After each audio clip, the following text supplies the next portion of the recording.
কিছু ভাইরা এইভাবে হাত বাঁধাটাকেই তারা অনেক বেশি ফজিলতের কাজ মনে করে এবং অনেক সময় বলে যে বাপ দাদা ভুল নামাজ পড়ে গেছে।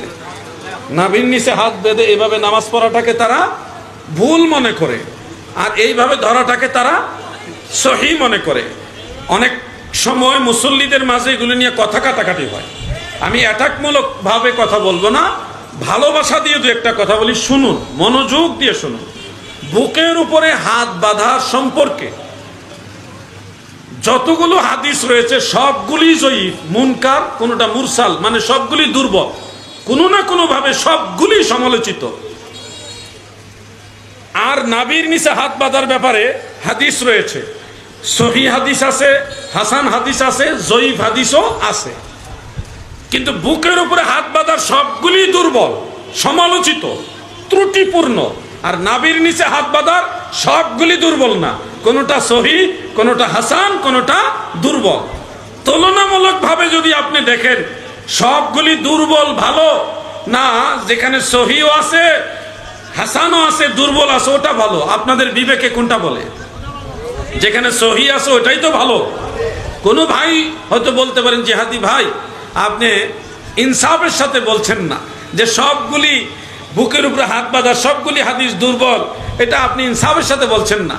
ওয়াল্লাহি আমি আল্লাহর কসম করে বলছি, কোনো ভাই দ্বীনের স্বার্থে যদি আমাকে বলেন যে আমাকে বুঝিয়ে দেন যে কোন হাদিসটা বুকের উপরে হাত বাঁধার কোন হাদিসটা দুর্বল, আল্লাহর ওয়াস্তে, দয়াল নবীজির মহব্বতে, ইসলামের স্বার্থে আমার সেই ভাইকে আমি বোঝানোর চেষ্টা করব, সময় দিব, একেবারে পাই টু পাই আসমাউর রিজালের আলোকে আমি বুঝিয়ে দিব যে বুকের উপরে হাত বাঁধার যত হাদিস আছে সবগুলি দুর্বল। আমি অপমান করার জন্য এভাবে বলছি না, আমি বলছি সম্মান দিয়ে বুঝার চেষ্টা করতে হবে। আমি উদাহরণস্বরূপ একটা হাদিস বলি, যারা বুকের উপরে হাত বাঁধেন তাদের সবচেয়ে শক্তিশালী দলিল, একেবারে সবচেয়ে পাওয়ারফুল দলিল হলো আবু দাউদ শরীফের একটা হাদিস। আবু দাউদ শরীফের একটা হাদিস যেটা বর্ণনা করেছেন তাবেঈ হযরতে তাউস রাহমাতুল্লাহ আলাইহি। তিনি বলেছেন রাসূল করিম সাল্লাল্লাহু আলাইহি ওয়াসাল্লাম আলা সদর, বুকের উপরে হাত বেঁধেছেন। এই হাদিসের দুইটা সমস্যা। এক নম্বর সমস্যা হলো, যিনি বললেন যে আল্লাহর রাসূল সাল্লাল্লাহু আলাইহি ওয়াসাল্লাম বুকের উপরে হাত বেঁধেছেন, উনি জীবনে কোনোদিন আল্লাহর রাসূলকে দেখেই নাই। যেই লোক জীবনে কোনোদিন আল্লাহ রাসূলকে দেখেনি সে সাহাবী না, সে তাবেঈ। সাহাবীদেরকে দেখেছে, নবীজিকে দেখে নাই, সে বলতেছে আল্লাহ রাসূল বুকে হাত বাঁধছে। দুই নম্বর হলো, এই সনদে আরেকজন রাবী আছে, তার নাম সুলাইমান।